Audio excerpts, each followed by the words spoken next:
ओडिशा आसिबे प्रधानमंत्री नवेम्बर 29 रु 3 दिनिया गस्तरे आसिबे मोदी डीजीपी सम्मेलन रे जोग देबे। स्वराष्ट्र मंत्री अमित शाह एनएस अजित डोभाल मध्य आसिबे। आईन मंत्री पृथ्वीराज हरिचंदन को सूचना।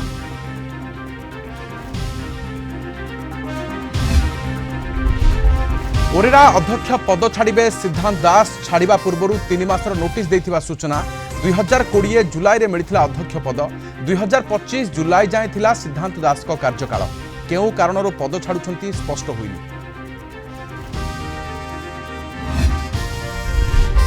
डेंटाल सर्जन नियुक्ति अनियमितता मामला रे हाईकोर्ट रे संशोधित मेधा तालिका दाखल काली सुधा ओपीएससी वेबसाइट रे प्रदर्शन करने को निर्देश। हाईकोर्ट रे व्यक्तिगत भाव में हाजर हेले ओपीएससी सचिव गुरुवार परवर्ती शुणाणी।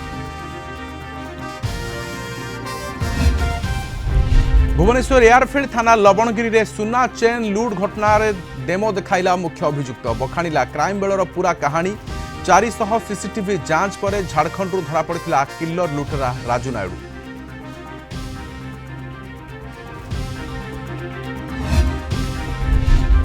एवं पर्थ टेस्ट रे टीम इंडिया रो बड़ विजय। 295 रन रे ऑस्ट्रेलिया को हराइला। सीरीज रे 1-0 रे अग्रणी।